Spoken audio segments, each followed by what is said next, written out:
हुनुहुन्छ किनकि उहाँ यहोवे इरे परमेश्वर हुनुहुन्छ जसको अर्थ हो परमेश्वर जुटाउनुहुन्छ प्रभु जुटाउनुहुन्छ प्रभुको वचनमा लेखिएको कुरो माग त तिमीले पाउनेछौ खोज त भेटाउनेछौ ढकढक्याउ त ढोका उघारिनेछ प्रभुको नाउँमा हामीले माग्यौं भनेदेखि हामी पाउँछौं प्रभुको नाउँमा ढकढक्यायौं भनेदेखि प्रभुले हामीको निम्ति ढोका खोल्नुहुन्छ प्रभुको नाउँमा हामीले खोज्यौं भनेदेखि अवश्य हामी भेटाउनेछौं प्रभुलाई धन्यवाद हामीले प्रभुको नाउँमा भाइको निम्ति जीवन साथी खोजिराखेका थियौं प्रभुले हामीको काममा हामीलाई सफल गर्नुभयो आमेन हिजोको दिन दैजीमा विवाहको करार बाँधिराखेको बेला स्तुति प्रशंसाको बीचमा मैले परमेश्वरलाई यही कुरो भन्दै थिएँ प्रभु तपाईले हामीलाई अब्राहमको नौकर जस्तै हामीको काम सफल बनाउनु भयो आमेन प्रभु तपाईले हामीको काम सफल बनाउनु भयो प्रभुको दास अब्राहमले आफ्नो घरको मुख्य नौकरलाई आफ्नो छोराको निम्ति अनि दुलही खोज्नको लागि पठाउनुहुन्छ अनि त्यो व्यक्ति बाटोमा यसरी नै प्रार्थना गर्दछ प्रभु मेरो काम मलाई सफल गरिदिनुहोस् नभन्दै प्रभुले उसको काममा उसलाई सफल गर्नुभयो अनि प्रभुको सेवाको निम्ति त्यो व्यक्ति अब्राहमको दास थियो हामी प्रभुको दासहरू हौ अनि प्रभुको काम गर्न मौका हामीले पायौं कति आशिषको कुरो कति खुसीको कुरो हुन्छ अब म ढिलो नगरी तपाईहरुको बीचमा आजको दिन प्रभुको वचनबाट एउटा खण्डलाई लिएर आएको छु यहाँ पास्टर रामसिंह र मण्डली परिवारलाई हामी स्वागत गर्छौं हामीको बीचमा पास्टर बासु अनि कतिजना हामीको प्रियहरू आउनु भएको छ अनि उहाँहरूलाई पनि तपाईले बस्ने व्यवस्था दया गरिकन मिलाइदिनु होला हुन्छ आजको दिन मैले तपाईहरुको बीचमा ल्याएको खण्ड चाहिँ उत्पत्तिको पुस्तक त्यसको 2 अध्यायमा हामी फर्केर जाउँ हिजो पनि हामीले सुन्दै थियौं र आज पनि हामी यो खण्डबाट प्रभुको वचन एउटा उत्साह लिनेछौं उत्पत्तिको पुस्तक 2 अध्याय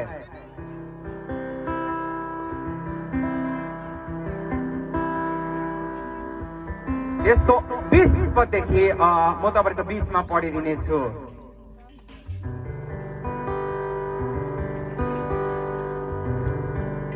यहाँनिर यसरी लेखिएको कुरो हामी 18 बाट हेरौं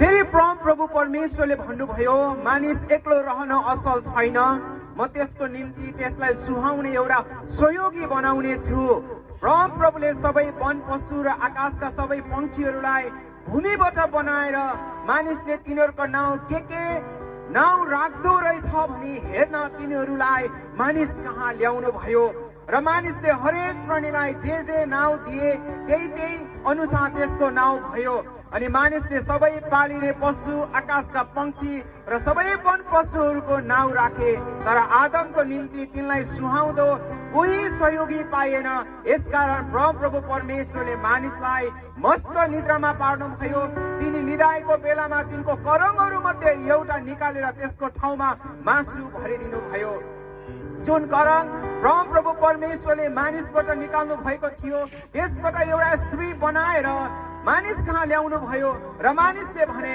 यो त मेरो हाडको हाड र मासुको मासु हो तिनीलाई स्त्री भनिनेछ किनभने तिनी पुरुषबाट निकालिएकी थिइन् यसकारण मानिसले आफ्नो आमा बुवालाई छोड्छ र आफ्नो स्वास्नीसँग मिलिरहन्छ र तिनीहरू एउटै शरीर हुन्छन् आमेन परमेश्वरले मानिसलाई कसरी जीवन साथी दिनुभयो अदनको बगैँचामा जब परमेश्वरले मानिस जातिलाई बनाउनु भयो पहिलो मानवको नाम चाहिँ आदम हो आदमको नाउँको अर्थ मानिस भन्ने हुन्छ प्रभुले जब मानिसलाई बनाउनु भयो आदमलाई बनाउनु भयो अनि उसको निम्ति चाहिँ कहीँ कतैबाट प्रभुले सहयोगी भेटाउनु भएन उत्पत्ति 2 को 18 मा यो कुरो लेखिएको छ है अनि प्रभुको वचनमा लेखिएको कुरो हामीले 20 पदमा हेर्यौं भनेदेखि पनि यो कुरोलाई हामी भेट्छौं अनि मानिसले सबै पालिने पशु आकाशका पंक्षी सबै वन पशुहरूको नाउँ राखे तर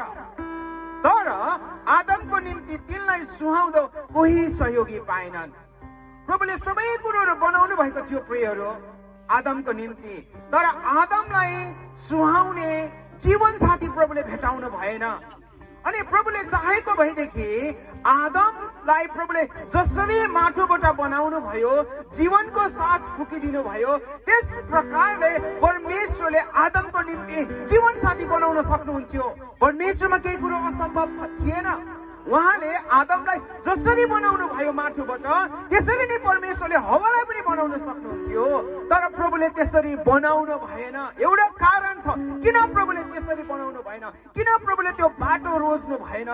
तर प्रभुले आदमको निम्ति जीवन साथी बनाउनको निम्ति प्रभुको वचनमा लेखिएको छ 21 पदमा, यसकारण प्रभु परमेश्वरले मानिसलाई मस्त निद्रामा पार्नु भयो र तिनको करङहरू मध्ये एउटा निकालेर त्यसको ठाउँमा मासु भरिदिनु भयो। हिजो पनि हामीले सुन्दै थियौँ, आजको बिहानी पनि म तपाईको बीचमा यो कुरो राख्दैछु। परमेश्वरले हवालाई बनाउँदाखेरि प्रभुले आदमको करङबाट बनाउनु भयो, करङबाट बनाउनु भयो, जसलाई हामी अंग्रेजीमा रिब भन्छौँ है, के भन्छ यहाँ रिबको हड्डी पनि भन्छ। अनि त्यो रिबबाट करङबाट परमेश्वरले हवालाई बनाउनु भयो प्रियहरू। कारण के हो भन्दाखेरि परमेश्वरले हवालाई करङबाट यस कारण बनाउनु भयो किनकि हवा आदमसँग सँगसँगै जान सकोस् भन्नका लागि। प्रभुले भाइ रोशनको निम्ति बहिनी उर्मिला प्रभुले यस कारण बनाउनु भयो कि बहिनी र भाइ चाहिँ अब सँगसँगै जीवनलाई अगाडि बढाउनको निम्ति। तपाईले त बुझ्नुहुन्छ नि, हामीले गाडीहरू देखेका छौँ, इभन हामीले बैलगाडा देखेका छौँ। एउटा चक्का ठुलो अर्को चक्का सानो भयो भने त्यो बैलगाडा हिँड्दैन, हिँडे पनि त्यो पल्टिन्छ। सबै गाडीको कुरो यही हो, इभन साइकलमा पनि यही हुन्छ, मोटरसाइकलमा पनि यही हुन्छ। दुवै चक्का बराबर हुनु पर्यो। एउटा होचो एउटा अग्लो भयो भनेदेखि दुर्घटना हुनु सक्छ, सँगसँगैको कुरो है। अन्त कतिले सोच्दा ट्र्याक्टरको त अगाडि ठुलो हुन्छ सानो हुन्छ अन्त पछाडि ठुलो हुन्छ, त त्यो कुरो होइन। तर ठुलो भएको चक्का पनि हेर्नुहोस् न, त्यो जुन चक्का ठुलो छ त्यहाँ सानो चक्का त राखेको छैन नि, त्यो अगाडि पछाडिको कुरो होइन, सँगसँगै राखेको चक्का। अन्त प्रभुले यो दुईजनालाई सँगसँगै रहनका लागि बनाउनु भयो। एउटा ठुलो एउटा सानो बनाइदिएको भए यिनीहरूको यात्रा सुरक्षित हुँदैन थियो। परमेश्वरले हवालाई पैतालाको हड्डीबाट बनाउनु भएन ताकि आदमले हवालाई आफ्नो खुट्टाले कुल्चिएको होस्। प्रभुले न हवालाई टाउको हड्डीबाट बनाउनु भयो, न आदमले हवालाई टाउकोमाथि राखेको होस्। आज हामी पुरुषहरूबाट यो गल्ती हुन्छ प्रियहरू। कति बेला हामी श्रीमतीलाई हामीको खुट्टा पनि कुल्चिराखेका हुन्छौँ, एज इफ कि ऊ चाहिँ हामीको पैतालाको हड्डीबाट बनेको हो। भाइ रोशनले बुझ्नुपर्ने कुरो, बहिनी उर्मिला उसको पैतालाको खुट्टाबाट बनेको होइन कुल्चनका निम्ति। र कति बेला हामी श्रीमतीले यति टाउकोमा राख्छौँ, टाउकोमाथि राखेको हुन्छ, जिउ हजुर हजुर मात्रै। अनि हामीले टाउकोमाथि पनि राख्ने होइन किनकि ऊ टाउको हड्डीबाट पनि बनेको होइन, तर करङबाट प्रभुले बनाउनु भयो साथ हिँड्नका लागि। आमेन, साथ हिँड्नका लागि। भाइले जीवनभरि यो कुरोलाई याद गर्नुपर्छ। क्रिस्चियन विवाह र बाहिरको विवाहमा यही कुरो फरक छ। हामी साथसाथै हिँड्नका लागि, सँगसँगै जानका लागि प्रभुले बनाउनु भएको हो। यो कुरो एफिसीको पुस्तक 5 अध्यायको 22 देखि 25 पदमा पनि हामीले यो कुरोलाई भेट्छौँ। हिजो पनि हामीले सुन्दै थियौँ, आज पनि यो बिहानीको समय एफिसीको पुस्तक अनि 5 अध्यायको हामी 22 देखि 25 पदलाई हेर्नेछौँ। शीर्षकमा छ पति पत्नी सम्बन्धी अर्थी। पत्नी हो प्रभुको अधीनमा रहे जस्तै आफ्नो पतिको अधीनमा बस्छ, किनकि पति पत्नीको शिर हो जसरी ख्रीष्ट मण्डलीको शिर हुनुहुन्छ। जुन मण्डली उहाँको शरीर हो उहाँ स्वयं त्यसको मुक्तिदाता हुनुहुन्छ। जसरी मण्डली ख्रीष्टको अधीनमा छ त्यसरी नै पत्नीहरू पनि हरेक कुरोमा पतिहरूको अधीनमा रहून्। पति हो आफ्ना पत्नीहरूलाई प्रेम गर जसरी ख्रीष्टले पनि मण्डलीलाई प्रेम गर्नुभयो, त्यसको निम्ति आफूलाई अर्पण गर्नुभयो, यस हेतुले कि उहाँले त्यसलाई पानीले धोएर वचनद्वारा पवित्र पार्न सकुन्। उहाँले दाग वा चाउरी नभएको अथवा यस्ता कुनै कुरा नभएको तेजस्वी मण्डली आफू कहाँ प्रस्तुत गर्न सकुन् र त्यो चाहिँ पवित्र र निष्खोट होस्। आमेन। 28 पदमा लेखेको कुरो, त्यसरी नै पतिहरूले पनि आफ्ना पत्नीलाई आफ्नै शरीरलाई झैं प्रेम गर्नुपर्छ। आफ्नी पत्नीलाई प्रेम गर्नेले आफूलाई प्रेम गर्छ, किनकि कुनै मानिसले कहिले आफ्नो शरीरलाई घृणा गर्दैन तर त्यसको कदर गरेर पालन पोषण गर्छ, जसरी ख्रीष्टले पनि आफ्नो मण्डलीको निम्ति गर्नु हुन्छ। प्रभुको वचनमा लेखेको कुरो 22 पदमा पत्नी हो। यहाँनिर कतिजना तपाईहरु पत्नीहरू हुनुहुन्छ अनि हिजो बहिनी उर्मिला पनि भाइ रोशनको पत्नी हुनुभयो। अनि परमेश्वरको वचनमा लेखेको कुरो हामीले बुझ्नु पर्ने, प्रभुको अधीनमा रहे जस्तै अब पत्नीहरू पनि पतिको अधीनमा रहनुपर्छ। अन्त श्रीमानको टाउकोमा चढ्नु भनेर प्रभुको वचनमा लेखेको छैन, अधीनमा रहनुपर्छ। जसरी हामी प्रभुको अधीनमा रहेका छौँ, अन्त मेरो श्रीमानले त नराम्रो काम गर्नको लागि पनि अराउँछ, अन्त प्रभुको अधीनमा भएको जस्तै अब म नि श्रीमानको अधीनमा रहेको छु, अब म गर्नुपर्छ भन्ने प्रश्न होला। हुँदैन। यो कुरोको निम्ति, असल कुरोको निम्ति अधीनमा रहने हो। अब श्रीमानै छ र प्रभुको विरुद्धमा जानका लागि उक्साइराखेको छ, प्रभुबाट टाढा हुनका लागि उक्साइराखेको छ। ओ म त प्रभुको अधीनमा भएको छ, श्रीमानको पनि अधीनमा हुनुपर्छ भनेर सोच्नु भयो भनेदेखि त्यो कुरो चाहिँ होइन। तर असल कुरोको निम्ति हामी अधीनमा रहनै पर्छ। तर प्राय राम्रै कुरो हुन्छ, खराब कुरोको निम्ति कसैले पनि अधीनमा राख्दैन। किनकि पति पत्नीको शिर हो, पत्नीको शिर चाहिँ पति हो। प्रभुको वचनमा लेखेको छ जसरी ख्रिस्ट मण्डलीको शिर हुनुहुन्छ, जुन मण्डली उहाँको शरीर हो। तपाईँ र म चाहिँ मण्डली हौ, बोलाइएका मानिसहरू हौ, अनि हामीको शिर प्रभु हुनुहुन्छ। यसै गरी पत्नीको शिर पनि पति हो। प्रभुको वचनमा लेखेको कुरो पति हो। अब अधीनताको कुरो मात्र छैन, धेरै पटक हामी पतिहरूले श्रीमतीलाई अधीनतामा रहनुको लागि मात्र हामी यो कुरो गर्छौँ। तर श्रीमानहरूलाई, पतिहरूलाई प्रभुको वचनबाट आज्ञा छ, आफ्ना पत्नीहरूलाई प्रेम गर, आफ्ना पत्नीहरूलाई प्रेम गर, जसरी ख्रिस्टले मण्डलीलाई प्रेम गर्नुभयो। कसरी येशू ख्रिस्टले मण्डलीलाई प्रेम गर्नुभयो तपाईँलाई थाहा छ। उहाँ स्वर्ग छोडेर आउनुभयो, हामीको निम्ति ठुकाइ कुटाइ सहनुभयो, कल्वरीको क्रुसमा झुन्डिनु भयो। यो सबै उहाँले मण्डलीलाई प्रेम गर्नुभयो, मण्डलीलाई प्रेम गर्नुभयो। अन्त भाइ रोशनले पनि यसरी नै बहिनी उर्मिलालाई प्रेम गर्न सक्नुपर्छ है। कतिपल्ट प्रेयर यस्तो हुँदैन। अङ्ग्रेजीमा एउटा भनाइ छ, के भन्छ, wedding is for a day अनि marriage is for the lifetime भन्छ एउटा कुरो। विवाह त एक दिनको लागि भयो, तर वैवाहिक जीवन त जिन्दगीभरिको लागि हो। एक दिनको रमाइलो हामीलाई लाग्न सक्छ, तर यो खालको रमाइलो सधैँभरि हुन पर्यो। विवाह चुइगम जस्तो छ कतिको निम्ति। सुरुमा उनीहरू चबाउँछन्, मिठो लाग्छ, पछि खल्लो लाग्छ, थुक्न थाल्छन्। तर विवाह कहिले पनि चुइगम होइन। आमेन। यो त छुर्पी जस्तो हुनपर्छ। छुर्पी खानु भएको छ नि, नसकिँदासम्म मिठास हुन्छ। तपाईँ र मेरो निम्ति, भाइ रोशनको निम्ति, बहिनी उर्मिलाको निम्ति, हामी सबैजनाको जीवनको निम्ति प्रभुको वचनबाट हामीले सिक्नुपर्ने कुरो, हामीको निम्ति विवाह चुइगम होइन, हामीको निम्ति विवाह छुर्पी जस्तो हुनुपर्छ। आमेन। आज कति विवाहहरू यस्तै छ, चुइगम जस्तो भयो, फ्याक्नु मात्रै बाँकी छ, मुखमा मात्रै। किनकि प्रभुको वचन अनुसार भएन। न पत्नीहरू पतिको अधीनमा बस्यो, न पतिहरूले पत्नीलाई प्रेम गर्यो। अन्त चुइगम न जस्तो भएर के जस्तो। प्रियहरू, हामीको विवाह, हामी क्रिस्चियन विवाहको कुरा गर्दैछौँ, सांसारिक जीवनको कुरा गरिराखेका छैनौँ। हिन्दीमा कहावत छ नि, 2 दिन की चाँद फिर अँधेरी रात भन्छ। एकछिनको रमाइलो फेरि बिर्सेर जान्छ। अनि अर्को पनि एउटा भनाइ छ अङ्ग्रेजीमा, love is blind, marriage is the आइज ओपनर भन्छ। प्रेम त अन्धो हुन्छ। उति बेला उसको के भन्छ, दाँत नहुँदा तिम्रो दाँत कस्तो राम्रो छ भन्थ्यो होला केटीले। विवाहमा चाहिँ सब आँखा खुल्छ है। अनि भन्छ तिम्रो यता र उता, दायाँ र बायाँ कुरा गर्छ। अस्तिसम्म भन्छ तिम्रो निम्ति जुन तारा सब झारिदिन्छु, पछिबाट बङ्गालेको ताराहरू दाँतहरू झार्न थाल्छ। यस्तै त भइराखेको छ समाजमा। यस्तै रियालिटीको कुरोमा गएर यस्तै त भइराखेको छ। हिजोसम्म केटीलाई फकाउनको निम्ति यो भाइ पनि ओहो मसँग कहिले कसो जान्थ्यो, फोनमा झुन्ने, भोलिको दिनमा सायद उसँग अब आफ्नो श्रीमतीसँग कुरा गर्न फुर्सद पनि नहोला, कुरा पनि नसुन्ने होला। यो व्यवहारिक कुरो म गर्दैछु। यस्तो प्रकारको कुरोले वैवाहिक जीवन चल्दैन। हिजो जुन प्रकारले सोच्दै थियो, आज त्यही प्रकारले सोच्नु पर्यो। हिजो जुन प्रकारले प्रेम गर्दै थियो, आज पनि त्यही प्रकारले प्रेम गर्नु पर्यो। हिजो जुन प्रकारले अधीनमा बसेको, आज पनि त्यही प्रकारले अधीनमा बस्न सक्यो भने मात्रै बाइबल अनुसारको वैवाहिक जीवन जिउन सक्छ। होइन संसारको प्रभाव पर्छ। प्रिय मण्डली, संसारको प्रभाव पर्छ। आज यस्तै त भयो। कति वर्ष लभ गर्यो भन्यो, प्रेम गर्यो भन्यो, विवाह पनि भयो, वर्ष दिन पुग्दै बिछोड पत्र भयो। कति कता मैले समाचारमा पढ्छु 24 घण्टाभित्र नै बिछोड भएको छ। विवाह गरेको एक दिनमा विवाह भयो, दोस्रो दिनमा त्यसै दिन त उसको त सम्बन्ध विच्छेद त भइहाल्छ। कतिजना त परिवार छोराछोरीको कारणले गर्दा पनि टिकिराखेका छन्, होइन भनेदेखि उनीहरू पनि छुटेर बसिसक्दैन। कतिजनाको छ नि यस्तो। यो किन? किनकि हामी आफ्नो इच्छामा गर्यौँ, आफ्नो चाहनामा गर्यौँ, परमेश्वरको इच्छा र योजनालाई कहिले खोजेनौँ। हामी पहिला परमेश्वरको इच्छा र योजनालाई खोज्यौँ भनेदेखि यस्तो हामीको जीवनमा परिवारमा कहिले पनि हुँदैन। र भाइ रोशन र हामी सबैजना यहाँ जतिजना छौँ यो कुरो हामीले बुझ्न सक्नुपर्छ।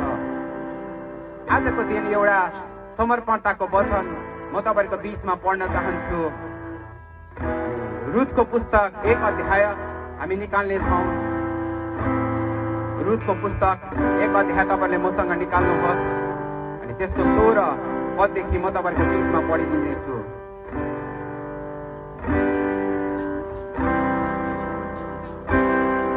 रुथको पुस्तक 1 अध्यायको 16 पदमा नाओमीको 2 जना बुहारीहरू थियो। दुवैजना बुहारीहरूको आफ्नो श्रीमान बितेर गयो अनि नोआमी आफ्नो देश फर्केर आउँदै थिइन्।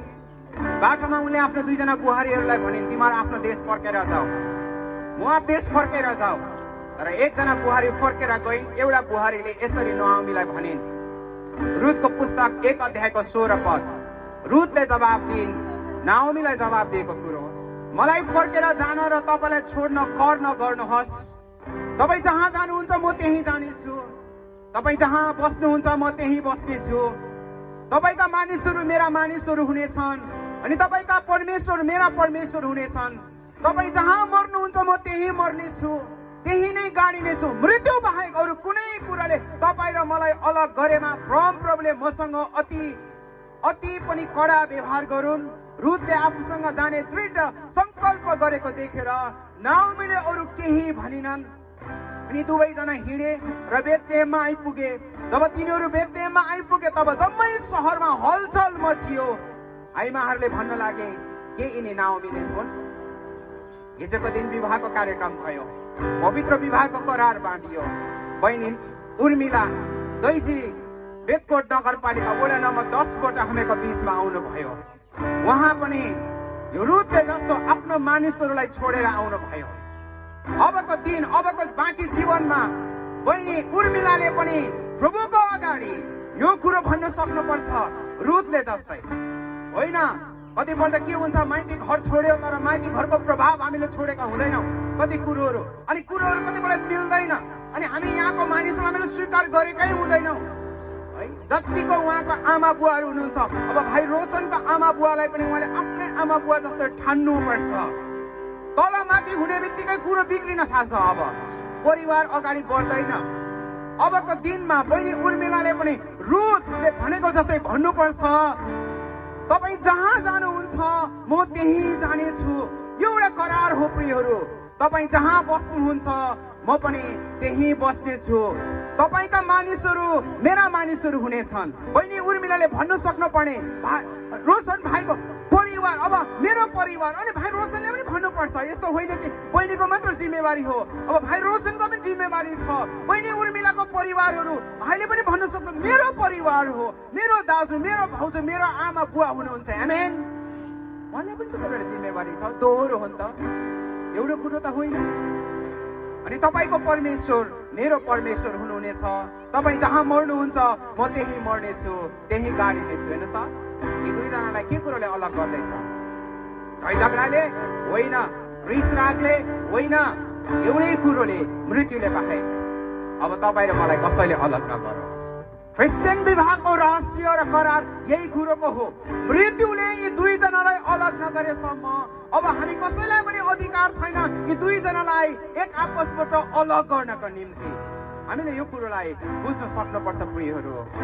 रुथले आफूसँग जाने दृढ संकल्प गरेको देखेर नोआमीले अरू केही भनेनन्। हेर्नुहोस् त, रुथको यति ठुलो एउटा दृढ संकल्प छ। आज बहिनी उर्मिलामा पनि यो कुरोको संकल्प हुनुपर्छ है।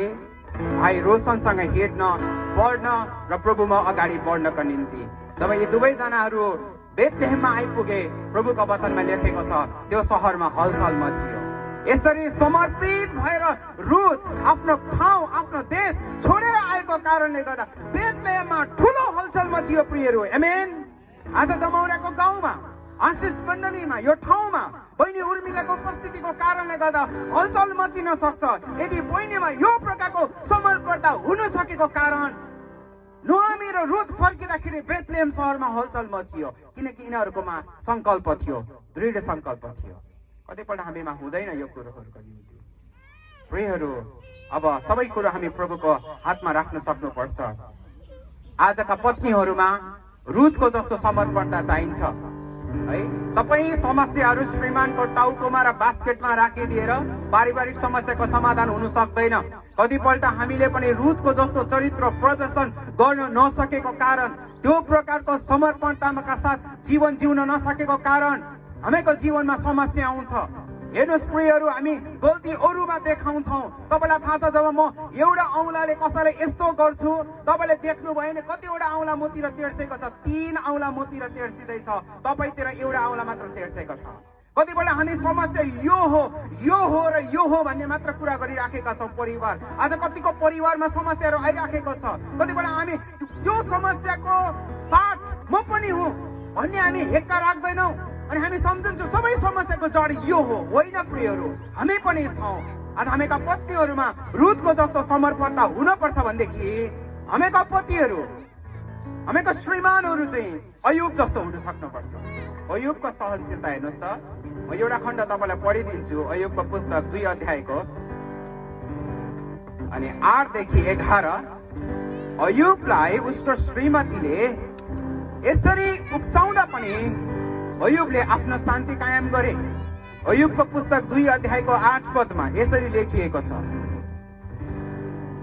खरानीमा बसेर कन्याउनलाई तिनले एउटा फुटेको माटोको भाँडाको टुक्रा लिए। तिनकी पत्नीले तिनलाई भनिन्, अयुबको पत्नीले अयुबलाई भन्नुभयो, के तपाईँ आफ्नो निष्ठामा अझै अडि नै रहनुहुन्छ? परमेश्वरलाई सराप्नुहोस् अनि मर्नुहोस्। अयुबले जवाब दिए, तिमी एक मूर्ख आइमाई जस्तो कुरा गर्छौ। परमेश्वरबाट हामीले सुख चाहिँ ग्रहण गर्ने, दुःख ग्रहण नगर्ने। यी सबै कुरामा आफूले बोलेको कुरामा अयुबले पाप गरेनन्। अयुबलाई उसको श्रीमतीले भन्दैछ, अयुब, हामीसँग भएका सबै कुरा सकियो अब, तर अझै पनि तपाईँ भन्दै हुनुहुन्छ प्रभुको नाउँको महिमा होस्, प्रभुले दिनुभयो, प्रभुले लानुभयो, प्रभुको नाउँको प्रशंसा होस्। अनि अयुबको श्रीमतीले अयुबलाई परमेश्वरबाट अलग लैजाने कुरो गर्दैछ, प्रभुबाट टाढा लैजाने कुरा गर्दैछ। उसको श्रीमतीले भन्दैछ, हे मेरो श्रीमान, तपाईँ अझै परमेश्वरको महिमा गर्दै हुनुहुन्छ, अझै प्रभुको निष्ठामा अडि नै रहनुहुन्छ। अब अति भयो, अब परमेश्वरलाई सराप्नुहोस्, प्रभुलाई छोड्नुहोस्, प्रभुलाई बिर्सनुहोस् र प्रभुको वचनमा लेखेको छ मर्नुहोस्। कसैले आफ्नो श्रीमानलाई यस्तो कुरो भन्न सक्छ? दुःखको बेला ऊ बिचारा कति दुःख र कष्टबाट गइराखेको छ। छोराहरू गुमायो, छोरी गुमायो, भेडा गुमायो, गधा गुमायो। तपाईँलाई थाहा छ अयुबले कति कुराहरू गुमायो। यस्तो दुःखको समयमा उसको शरीरमा रोग छ र यस्तो खालको एउटा श्रीमती छ जसले सान्त्वना दिनुको सट्टा झन् घाउमा नुन अनि चुक भनिराखेको छ। अनि अयुबले के भन्दैछ तपाईँलाई थाहा छ? तिमी एक मूर्ख आइमाई जस्तो कुरा गर्दैछ मेरो पत्नी। परमेश्वरबाट हामीले सुख चाहिँ ग्रहण गर्ने, दुःख चाहिँ ग्रहण नगर्ने। अयुबले भनेको कुरो, यी सबै कुरोमा आफूले बोलेको कुरोमा अयुबले पाप गरेनन्। यदि हामी रुथ जस्तो पत्नीहरू हुन सक्यौँ भनेदेखि हामीले अयुब जस्तो श्रीमान पनि पाउन सक्छौँ। हामी श्रीमानहरूले अयुबको जस्तो धैर्यता, सहनशीलता राख्न सक्नुपर्छ। विशेष गरी भाइ रोशनको जीवनको निम्ति धैर्यता हुनपर्छ, सहनशीलता हुनपर्छ। एकैचोटि भन्केर रिसाएर झन्केर हुँदैन, सहनुपर्छ। अब मैले अस्ति पनि उसलाई भन्दै थिएँ, अलिअलि काउन्सिलिङ गर्दै थिएँ, भाइ विवाह गरिसकेपछि अब तिमी पूर्ण मानिस बन्छौ, तिमी गार्जेन हुन्छौ कसैको। अहिलेसम्म तिमी गार्जेन छैनौ, तिम्रो गार्जेन अरू छ, अबबाट तिमी अरूको गार्जेन हुन्छौ। अब जिम्मेवारीको कुरो हुन्छ, अब जिम्मेवारीको कुरो हुन्छ। अब हिजोको जस्तै केटौली प्रकारले अगाडि बढ्यो भने त अब पारिवारिक जीवन अगाडि बढ्न सक्दैन। अनि यसले गर्दा प्रियहरू, हामीको जीवनमा यो कुरो हुन सक्नुपर्छ। यो कुरा भन्दै गर्दा एउटा कुरो म तपाईँको बिचमा राख्न चाहन्छु। वास्तवमा विवाह मण्डली र ख्रिस्ट बीचको एउटा सम्बन्धको तस्बिर झल्काउने कुरो पनि हो। प्रभुको वचन एफिसीको पुस्तक 5 अध्यायको 32मा लेखेको कुरो एउटा गम्भीर रहस्य हो। अनि यो कुरो म ख्रिस्ट र मण्डलीको सम्बन्धमा बोल्दछु। पत्नी र पति बीचको सम्बन्धको कुरालाई लिएर पावल प्रभुको दास लेख्नुहुन्छ, एउटा गम्भीर रहस्य हो। अनि यो कुरा म ख्रिस्ट र मण्डलीको सम्बन्धमा बोल्दैछु। प्रियहरू, हामी मण्डली ख्रिस्टको दुलही हौ, हामी नबिर्सौँ। हो यहाँ दुलहा दुलहीको कुरा भयो, तर हाम्रो कुरा खोइ भन्ने हामीको मनमा प्रश्न आउन सक्छ। हामी पनि प्रभु येशू ख्रीष्टको निम्ति दुलहीहरू हौ। मत्ती 25 अध्यायमा येशू प्रभुले 10 कन्याको दृष्टान्तबाट हामीलाई देखाउनु भयो। ती कन्याहरू जो बत्ती लिएर दुलहालाई प्रतीक्षा गरिराखेका थिए, तिनीहरूको तस्बिर मण्डलीको तस्बिर हो। आज तपाईँ र म मण्डली हामी दुलहीहरू हौ। हामीको दुलहा येशू ख्रीष्ट हुनुहुन्छ। आमेन। अनि प्रकाशको पुस्तक 22 अध्यायको 17 पदमा लेखिएको छ, प्रभुको वचनमा लेखिएको कुरो, प्रकाश 22 को 17। हामी यस समय यो कुरोलाई पनि पढ्ने छौं।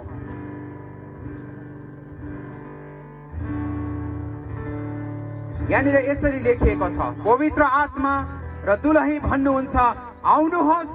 जसले सुन्छ त्यसले भनोस्, आउनुहोस्। जो तिर्खाउँछ त्यो आओस्, जसले इच्छा गर्छ त्यसले जीवनको पानी चित्तैमा लियोस्।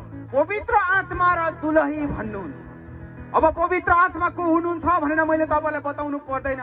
पवित्र आत्मा 3 परमेश्वर मध्ये एकजना हुनुहुन्छ, पिता परमेश्वर, पुत्र परमेश्वर र पवित्र आत्मा। अब दुलही को हो त? प्रश्न आउँछ, को चाहिँ दुलही?